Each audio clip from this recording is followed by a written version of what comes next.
Yeah, I'm just always impressed by the coaches and programs that can year in and year out, be in a position to host and move on to further in December, and just something that I really would like for our program. So to be 3 years in a row hosting is a big deal for us, and especially with a new group. It was one of their goals, one of the team's goals, to be able to host the first 2 rounds, and I was just really happy for them. I think they were really excited yesterday. It was a fun day for them. So grateful we're not going on a plane this week for a 6th week in a row, and we get to be here. And 3 really good teams are coming in, and should be really exciting volleyball at Matthew Knight. What do you think of just being in the Pittsburgh bracket itself, and just starting off with High Point and obviously the potential of TCU or Hawai'i down the road this weekend? Yeah, I mean, I think if you're lucky enough to make it to this point, you're only playing great teams. So you're playing teams that are used to winning. I mean, High Point's used to winning. They win a lot, and they win their conference a lot. So they're going to be here, and they're going to give us their best shot, and that's what we expect from everybody we play. So again, I know we're at the end of the year, but we're just trying to get better. Like today in practice, we really broke things down again, and we're going over our offense a little bit more, and trying to sharpen some things up and sharpen connections up. And High Point is the first test that we get to see if we can continue to improve in front of a crowd. And TCU and Hawai'i are both great teams. Same thing, a lot of success. Maybe 2 of the best lefts in the country in that match going against each other. I think that'll be fun. So I think Duck fans need to come early to watch that. I think they will be entertained if they come to that match. So don't just show up for the High Point Oregon match. I think come early and see the other one. And yeah, we're familiar with Pittsburgh. We played them quite often. We're familiar going there. We were there last year, and all the teams in the bracket. But for us, it's you just want to keep playing great teams and keep getting better, and we get a chance to do that. Obviously, 2 years prior to this, you guys got to host the opening 2 rounds, obviously the 3rd year in a row. But this year, a lot different. Obviously, a new conference, a new team, a lot of new challenges. Just how difficult was that to overcome to be able to get to this opportunity, and how proud are you of your team to be able to host the opening 2 rounds for the first year? I mean, you're just trying to get the right people in your gym, and I think a ton of turnover, but we were still able to do that. Couldn't be more thankful for the 3 grad transfers we got with Oni, Mackenzie, and Michelle. I mean, they've been invaluable to us. So much maturity, but also so much growth for them here in their last season. I think, and they've done a great job. And then you have, Chris and Noemi, really coming on for the first time in their careers and just blossoming, and then everybody else in between. But just to see, so many different pieces come together has been very rewarding. My favorite thing about this group is they come in every day to get better. They really do. And there's things you talk about as coaches that you want, but they actually do it. They live it out. So it's been really fun, and I'm just thankful we get more time together. Can you just talk about how important it is to have home court advantage and that message to the team? We want to be here. We want to continue to bring great volleyball, to the state of Oregon. We want to continue to bring great volleyball to our fans, and our support has only grown every year, and I think this is a big part of it. As people, I think, get really excited for playoffs in any sport.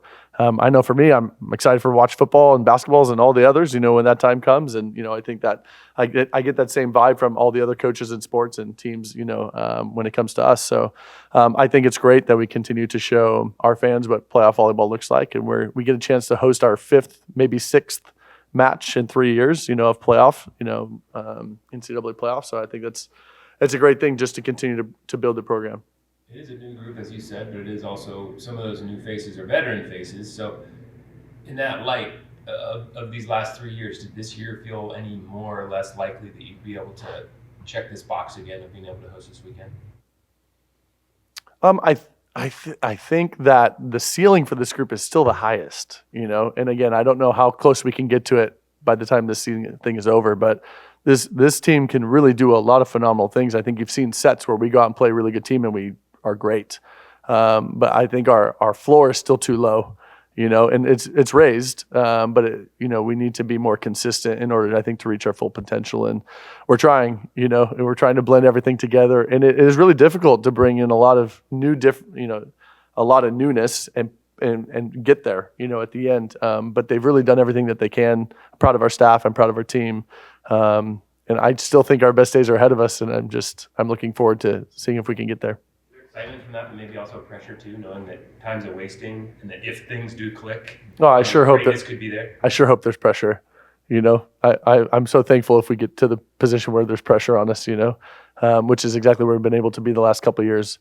But I'd like to see us thrive. This year to me has felt more like 2018. that team. And again, I thought that team peaked at the right time. I'm hopeful that we're going to do the same thing here in the tournament. And you have had success this weekend. So what are the keys to success on a weekend like this? Oh, trusting your process, but really, you have to be the toughest group. You have to really compete, you fight for every point. Something we've talked about all year is that it's not easy. We've played a really tough schedule. Obviously the conference definitely brings that for us. But they're going to give whoever comes in here and wherever we get to go, if we're lucky enough, it's going to be really difficult, and you have to enjoy that and just play point for point. You have to have a mindset that you're here until the job is finished. And I think we've had matches where we've done that, and hopefully we're focused on that moving forward. A couple of those 5-setters recently, do you think your teams are going to process those in the right way and kind of learn and thrive in those moments? That's definitely been my message the day after, right? Is again, I know everybody's disappointed because we don't win, but at the end of the day, we played a ton of good volleyball within those two matches. But what's going to be that thing that gets us the win at the end? That's the piece that we have to figure out. And again, to me, it's that killer instinct, right? It's that you have to want to make that next play and outwork everybody every point. And again, that really is playoff in atmosphere in any sport, right? It's who's going to do all the little things, who's going to do the dirty work, who's not going to be afraid to take that swing when the match is close and make those plays and want the ball. All that kind of mindset stuff, which we've talked a ton about this year. We're going to get a great opportunity to see if it worked or not. What do you think were the biggest lessons this year just playing in the Big Ten, and how do you feel like you can take those lessons that you learned in the conference schedule into this year's NCAA tournament? Yeah, I'm not even sure I've been able to process yet, really what the Big Ten has provided. But I think if we are able to get through this weekend, and get better, I think it will help prepare us mostly for what's next.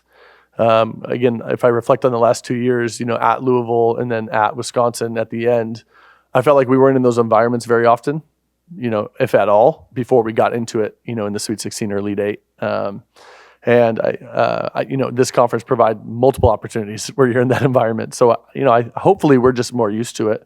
And again, as the year went on, if I reflect on what it was like at Penn State and how we reacted there to moving on and what we were like at Wisconsin, it got better. And then at Minnesota was our best. I think we were starting to, the crowd didn't bother us as much. The moment didn't feel too big as much. All those types of things, you're just kind of getting used to it. It just kind of becomes old hat, which that's really what, maybe the biggest, from a competitive standpoint, difference is in the conference.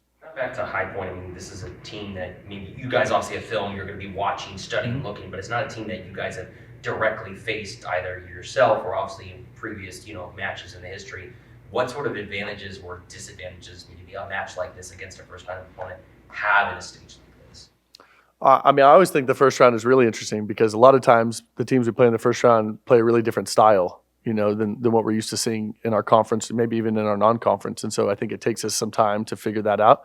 But also there's a physicality piece that we bring that they probably don't see very often either. So for us, film is important. We're trying to understand what makes them tick and, how do we break that down?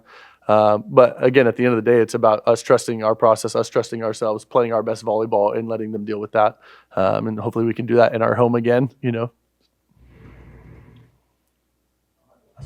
We're going to have the three captains come in after you. Just speak to what that group is.